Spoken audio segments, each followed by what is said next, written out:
A'udzu billahi minasyaitonir rajim. Bismillahirrahmanirrahim. Alhamdulillah wa kafa. Wassalatu wassalamu ala sayyidina Muhammadil Mustafa wa ala alihi wa ashabihi ahli sidqi wal wafa. Amma ba'd.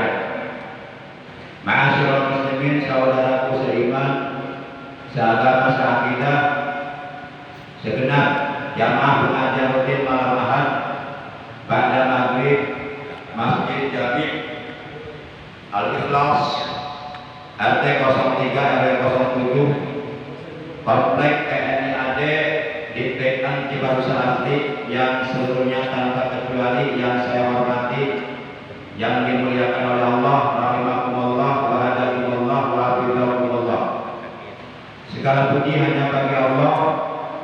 Salawat dan salam semoga tetap dilimpahkan selalu atas panutan kita yang mulia, baginda tercinta Nabi Agung, Nabi besar Muhammad sallallahu alaihi wasallam, beserta seluruh keluarga beliau, para sahabat beliau, dan seluruh pengikut beliau yang tetap setia, yang tetap cinta kepada beliau, dan tetap istiqomah menghayati majelis ilmu yang diperintahkan oleh beliau. Yang mudah-mudahan kita semua yang istiqomah hadir duduk di majelis ilmu semata-mata menjalankan perintah Allah dan Rasulnya, mencari keridhaan Allah.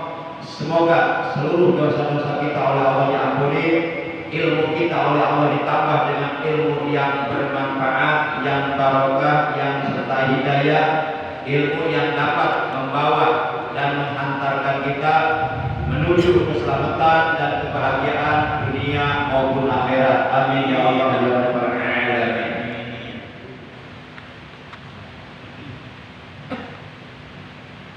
Ma'asyiral muslimin, rahimakumullah wa hadakumullah wa hafizakumullah. Bersyukur kita kepada Allah bahwa kita oleh Allah masih diberi kesempatan untuk beribadah kepadanya, untuk berbuat baik, untuk beramal soleh, yakni masih diberi umur, di mana umur tersebut cepat atau lambat satu saat akan kembali diambil oleh Allah, karena itu adalah merupakan titipan yang bersifat sementara saja. Pada malam ini kita sudah memasuki malam tanggal 5 di bulan Dzulhijjah tahun 1446 Hijriah.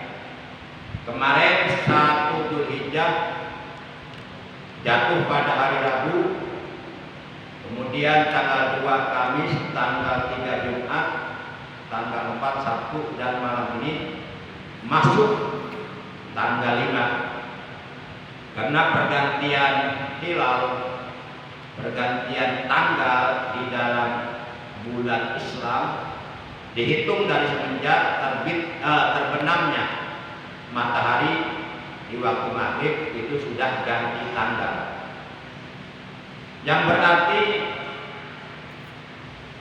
tanggal 5 besok hari Ahad, Senin tanggal 6, Selasa tanggal 7, kemudian Rabu tanggal 8. Jangan lupa untuk melaksanakan shaum di hari Tarwiyah tanggal 8 Dzulhijjah. Pahala dari puasa di hari Tarwiyah dirahasiakan oleh Allah. Saking besarnya pahala yang akan Allah berikan kepada siapapun yang berpuasa sunnah di hari Tarwiyah di bulan Dzulhijjah, pahalanya oleh Allah dirahasiakan. Tidak ada yang mengetahuinya kecuali hanya Allah.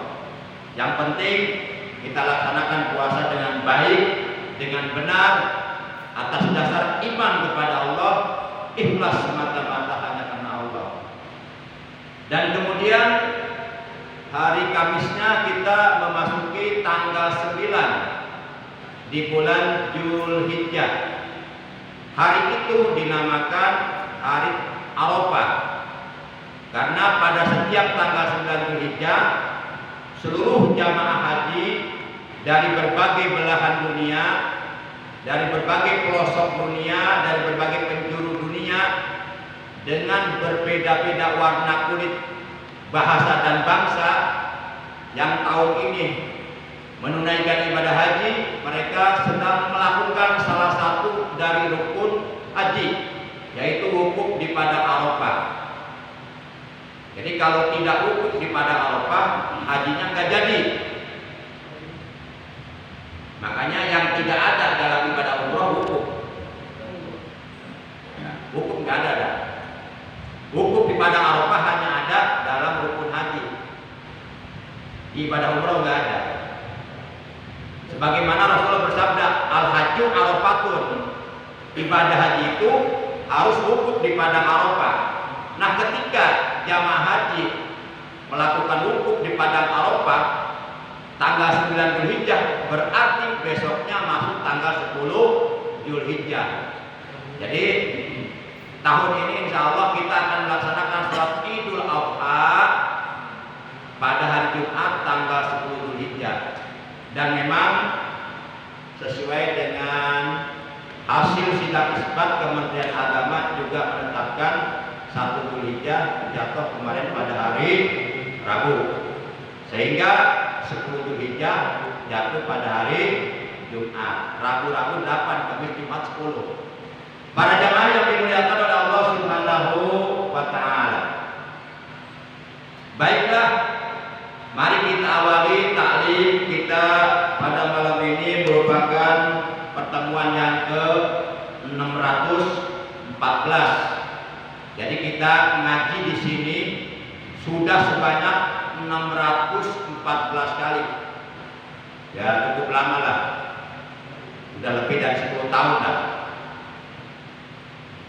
Baik, sebagaimana biasa pengajian rutin kita selalu diawali dengan pembacaan Ummul Quran, dengan pembacaan sholawat, dan dengan pembacaan Dzikrul Jalalah, yang pahalanya dari seluruh bacaan-bacaan tersebut yang akan kita baca semata-mata karena Allah, mengharap kepada Allah, kita hadiahkan pahalanya untuk seluruh ahli kubur keluarga kita. Bitilkaniyatil Fatihah. A'udzu billahi minasy syaithanir rajim. Bismillahirrahmanirrahim. Alhamdulillahirabbil alamin. Arrahmanir rahim. Maliki yaumiddin. Iyyaka na'budu wa iyyaka nasta'in. Ihdinas siratal mustaqim. Siratal ladzina an'amta 'alaihim ghairil maghdubi 'alaihim waladdallin. Rabbi ighfir lana.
Bismillahirrahmanirrahim. La ilaha illallah al-mawjudu fi kulli zaman. La ilaha illallah al-ma'budu fi kulli makan.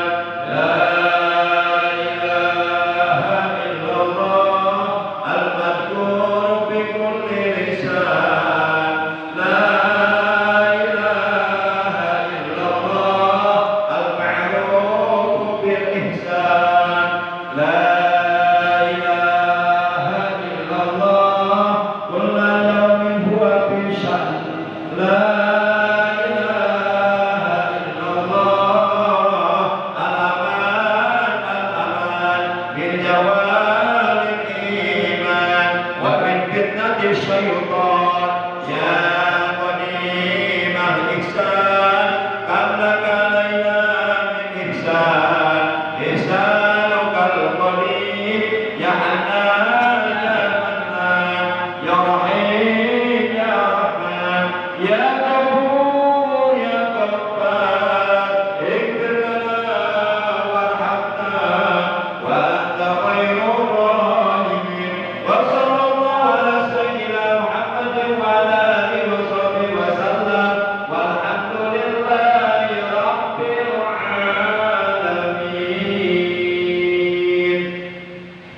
Ma'asyiral muslimin rahimakumullah. Apabila seseorang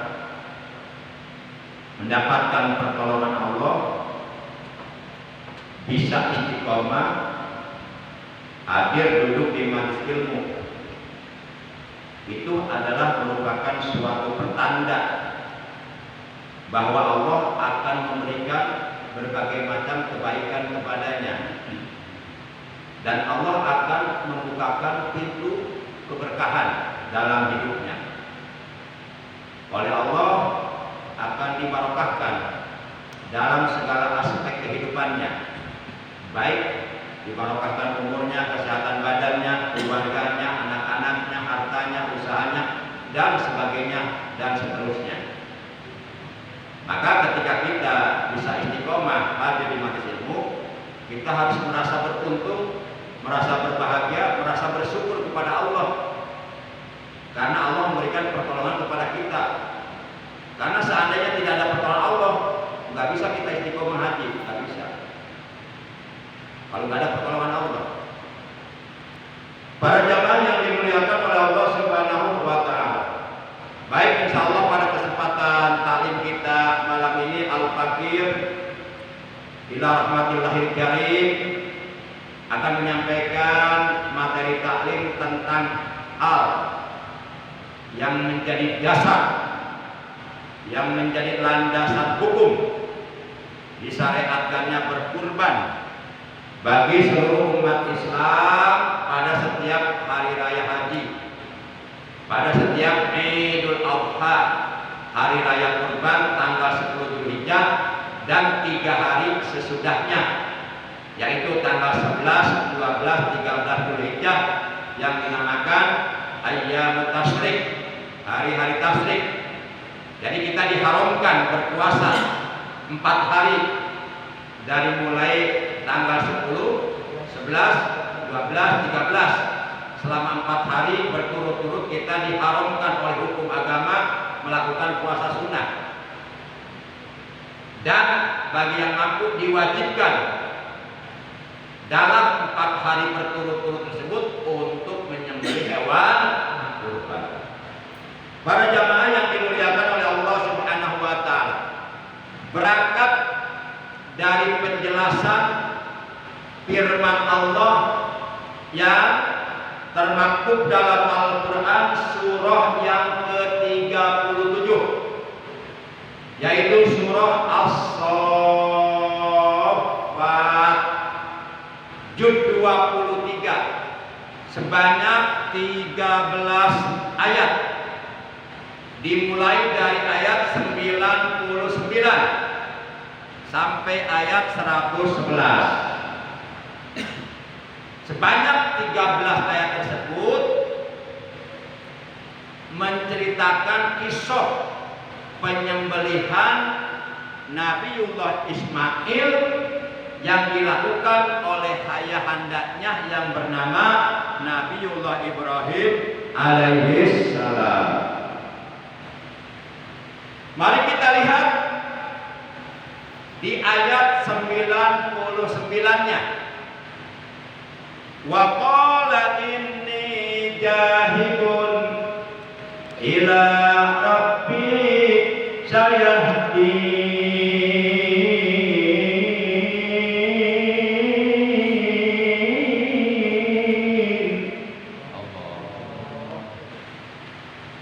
Waqala, dan telah berkata Ibrahim. Ibrahim itu anaknya siapa? Azar. Tapi menurut sebahagian riwayat, Ibrahim bukan anak Azar. Hanya saja pada waktu itu dikatakan sebagai anaknya Azar. Waqala, dan telah berkata Ibrahim, ini sesungguhnya aku, kata Nabi Ibrahim, jahibun, pergi atau berangkat ila Rabbi, menghadap kepada Tuhanku. Sesungguhnya aku pergi menghadap kepada Tuhanku, yaitu Allah. Saya yakin, dan Dia Allah akan memberikan petunjuk kepadaku tentang apa yang baik buat hidupku dan buat agamaku. Jadi jelas bahwa Nabi Ibrahim pergi ke suatu tempat, ke suatu negeri yang bernama negeri Sam. Untuk apa? Untuk supaya Nabi Ibrahim dapat beribadah kepada Allah dengan tenang, dengan leluasa. Karena pada waktu itu Nabi Ibrahim mendapatkan berbagai macam tantangan dari Raja Namrud. Sehingga Nabi Ibrahim merasa tidak tenang melakukan ibadah, akhirnya hijrah pindah ke negeri Sam atas petunjuk dari Allah. Dan Allah akan memberikan petunjuk kepada Nabi Ibrahim terhadap kebaikan dunia dan akhirat. Nah, itu ayat 99. Kemudian setelah Nabi Ibrahim berada di negeri Sam, Nabi Ibrahim melakukan ibadah kepada Allah dengan tenang, dengan leluasa, karena tidak dikejar-kejar oleh Raja Namrud, sang penguasa kafir, penyembah berhala. Nabi Ibrahim bertahun-tahun tidak mempunyai anak selama beristrikan Siti Sarah. Jadi Siti Sarah ini istri pertama Nabi Ibrahim. Selama berpuluh-puluh tahun berumah tangga dengan Siti Sarah, tidak atau belum mempunyai anak. Akhirnya Nabi Ibrahim selalu berdoa kepada Allah dengan doa Rabbi habli minal sholihin. Itu doa Nabi Ibrahim yang ada di dalam Al-Quran, yang oleh Allah diabadikan dalam Al-Quran surah 37 As-Saffat juz 23 ayat 100-nya. Nabi Ibrahim berdoa kepada Allah, Rabbi habli minas sholihin. Ya Allah ya Tuhanku, ya Allah ya Rabbku, anugerahkanlah kepadaku seorang anak yang termasuk orang-orang yang soleh.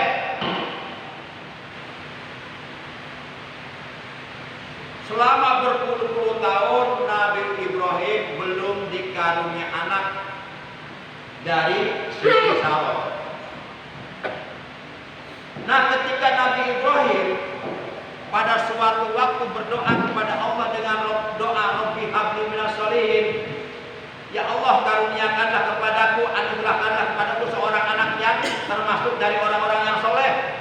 Sempat Siti Sarah mendengar doa itu dan langsung connect, Siti Sarah memahami berarti Nabi Ibrahim harus kawin lagi nih. Siapa tahu kalau kawin lagi punya anak dari istri yang kedua. Akhirnya Nabi Ibrahim disuruh menikah lagi oleh istrinya. Gimana Pak? Kalau umpama istri kita suruh kita nikah lagi mau Pak? Oh. Tapi kata istrinya syaratnya nikahnya sama nenek untuk 70 tahun. Allah. Nah. Akhirnya Nabi Ibrahim menikah dengan Siti Hajar. Siti Hajar itu hamba sahajanya Siti Saroh. Nabi Ibrahim menikahi Siti Hajar atas perintah dari Siti Saroh, istri pertamanya. Akhirnya menikah. Tak lama kemudian dikaruniai anak, yaitu Nabi Ismail. Berarti doa Nabi Ibrahim dijawab. Nabi Ibrahim setelah punya anak Nabi Ismail dari Siti Hajar, beberapa tahun kemudian tidak disangka-sangka Siti Saroh hamil, melahirkan anak Nabi Ishak. Jadi Nabi Ismail dengan Nabi Ishak itu saudara sebapak beda ibu. Bapaknya sama-sama Nabi Ibrahim, tapi kalau Nabi Ismail ibunya Siti Hajar, kalau Nabi Ishak ibunya Siti Saroh. Para jamaah yang dimuliakan oleh Allah Subhanahu wa taala. Kemudian di ayat yang ke-101-nya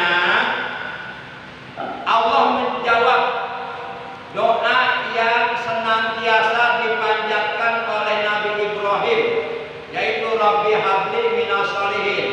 Ya Allah, karuniakanlah kepadaku seorang anak yang termasuk dari orang-orang yang soleh. Maka dijawab oleh Allah dalam Al-Quran surah yang ke-101-nya. Kata Allah, "Fabasyarnahu bigulamin halim."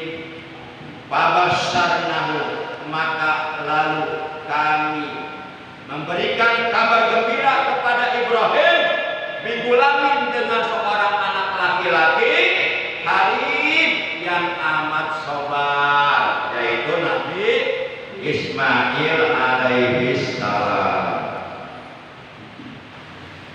Para jamaah yang dimuliakan oleh Allah Subhanahu wa taala, itu ayat yang ke-101-nya. Kemudian ketika Nabi Ismail telah lahir ke alam dunia, yang selama berpuluh-puluh tahun diharapkan kehadirannya oleh Nabi Ibrahim agar dapat membantu Nabi Ibrahim beribadah kepada Allah dan berdakwah menegakkan agama Allah. Nah, ketika Nabi Ismail sudah sampai pada usia sanggup, pada umur sanggup, menurut sebahagian para ulama ahli tafsir, saat itu Nabi Ismail berusia 7 tahun. Dan menurut sebahagian yang lainnya para ulama ahli tafsir, saat itu Nabi Ibrahim sudah berusia 12 tahun. Intinya Nabi Ibrahim sudah bisa berusaha, bisa berdakwah bersama ayahnya. Ismail ya. Nabi Ismail sudah bisa berusaha, bisa berdakwah bersama ayahnya Nabi Ibrahim, dan bisa menemani Nabi Ibrahim dalam beribadah kepada Allah, jadi tidak sendirian. Terutama ketika Nabi Ibrahim kesepian, nah Nabi Ismail sudah bisa menemaninya. Hal ini sebagaimana diceritakan oleh Allah dalam Al-Quran ayat berikutnya, yaitu ayat 102. Kata Allah, "Falamma balagha ma'ahu as-sa'ya qala ya bunayya inni ara fil manami anni azbahuka fanzur ma tara." Qala ya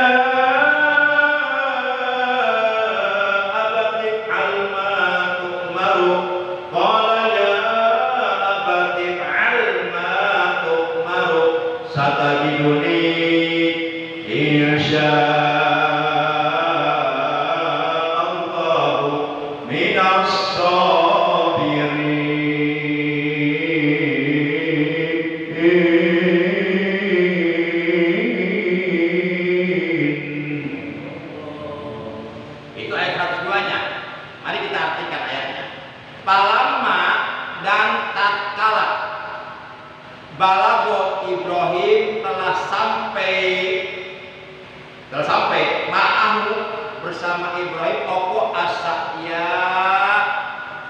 berusaha. Jadi maksudnya falamma balagha ma'ahu sa'ya, dan tatkala Ismail sampai pada usia sanggup,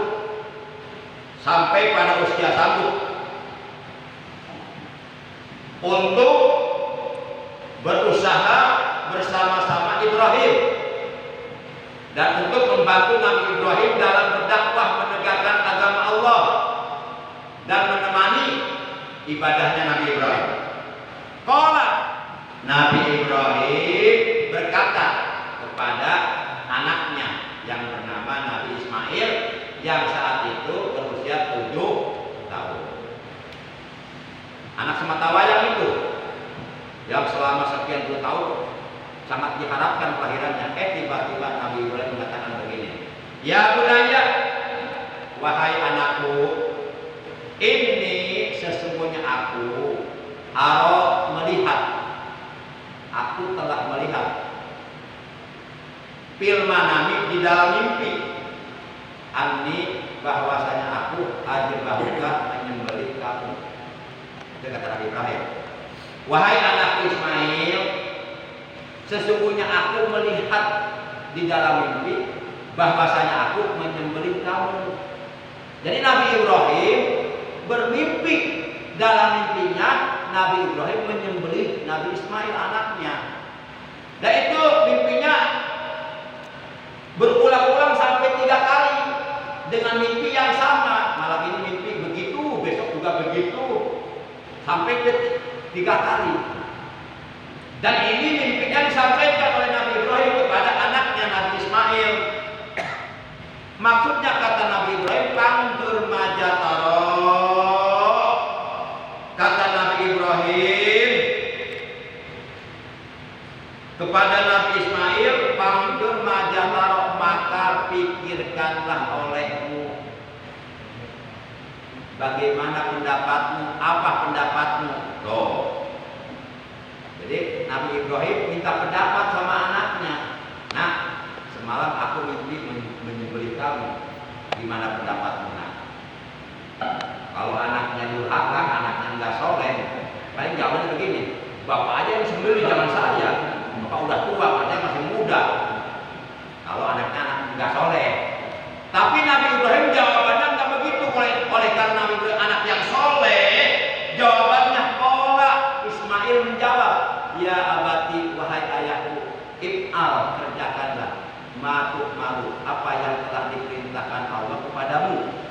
Satajiduni, engkau akan mendapati aku, insya Allah, minas sabirin, termasuk orang-orang yang soleh. Itu jawaban anak yang soleh begitu. Nah, gimana nak? Aku mimpi kamu sembelih, mau nggak sembelih nih? Kata Nabi Ismail, anak yang soleh, ayah, lakukan saja, kerjakan saja apa yang telah diperintahkan Allah kepada ayah. Insya Allah ayah akan mendapati aku termasuk orang yang sabar, menerima.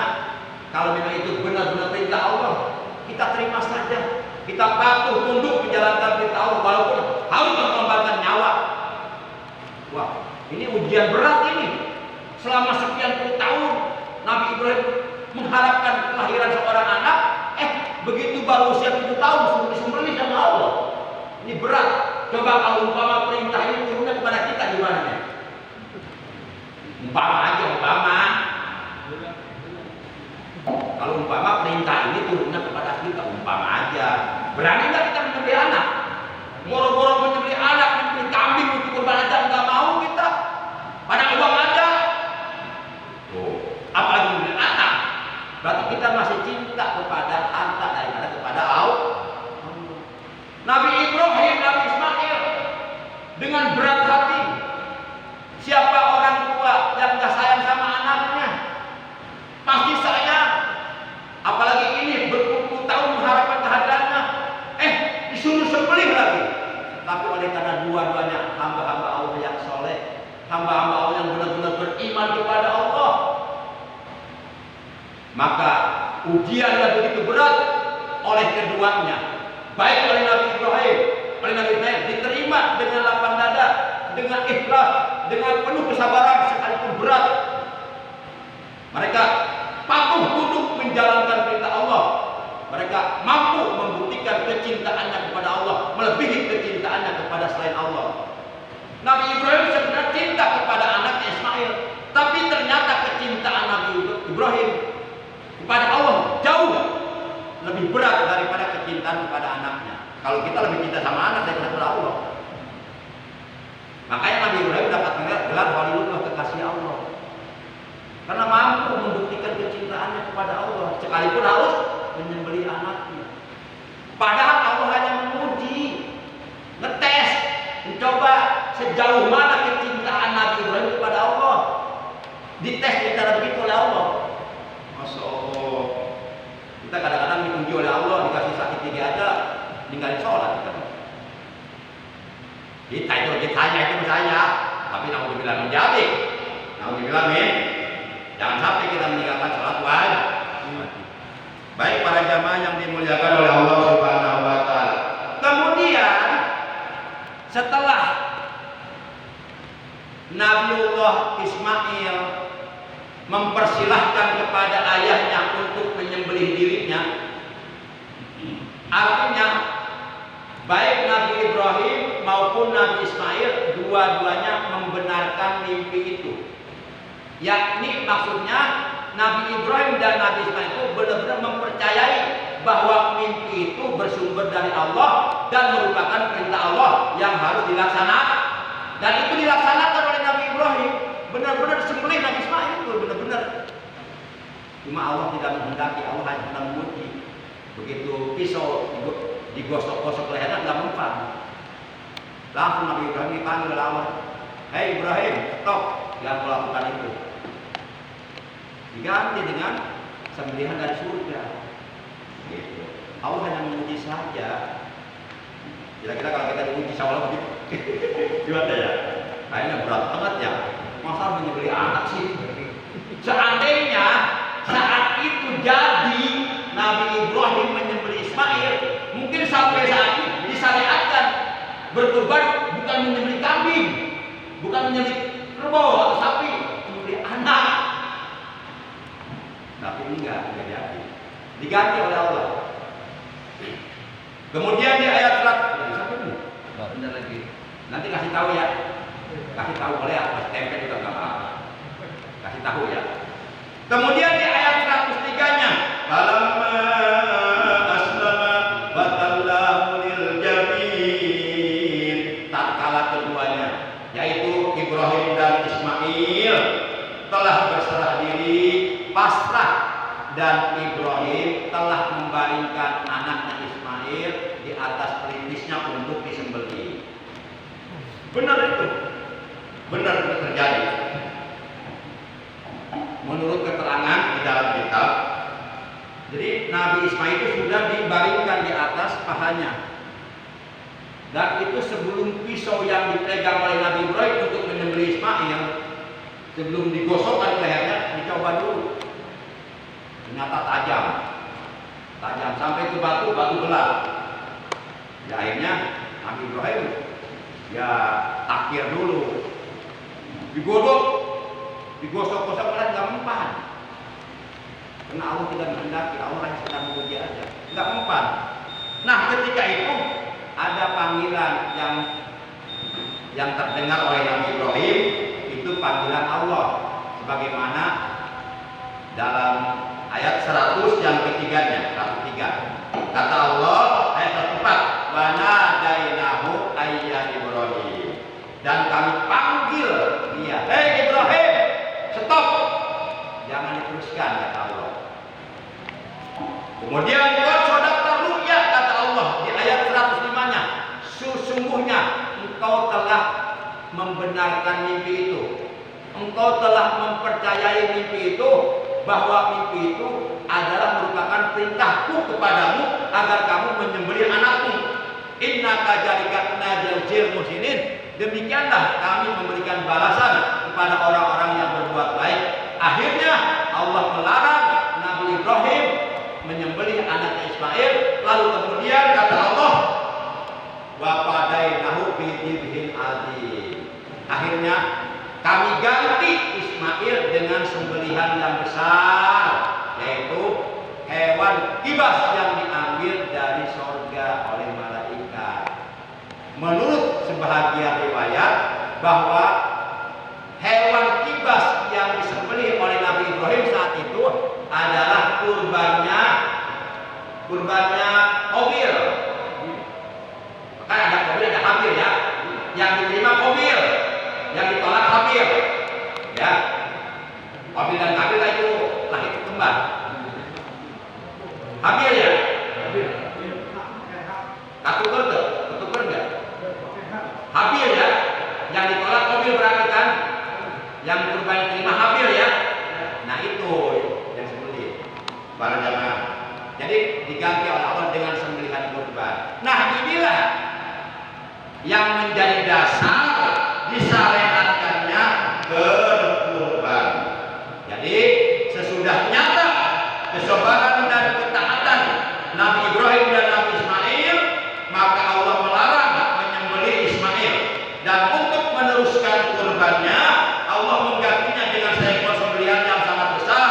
Peristiwa ini yang menjadi dasar, yang menjadi landasan disyariatkannya berkurban, yang dilakukan oleh umat Islam pada setiap hari raya haji atau Idul Adha, hari raya kurban, dan pada setiap tahunnya. Para jemaah demikian, oleh karena sudah masuk waktu isya, ya. Jadi kita kesimpulannya yuk kita teladani ketaatan, kepatuhan, ketundukan Nabi Ibrahim atas perintah Allah, dan kita teladani kesabaran Nabi Ismail ketika ayahnya akan menjalankan perintah Allah, dan kita teladani dua-duanya sama-sama benar-benar mencintai Allah. Kecintaannya kepada Allah melebihi kecintaannya kepada segala-galanya. Demikian, mudah-mudahan riwayat disembelihnya Nabi Ismail oleh ayahnya Nabi Ibrahim yang diceritakan oleh Allah dalam Al-Quran surat 37 As-Saffat juz 23 sebanyak 13 ayat dari ayat 96 sampai ayat 14. Mudah-mudahan ini menjadi pelajaran buat kita dan kita bisa mengamalkan apa yang telah dilakukan oleh Nabi Ibrahim alaihissalam. Akhirnya para jamaah yang mulia, mari kita tutup tali kita pada malam ini dengan ucapan hamdalah. Alhamdulillah.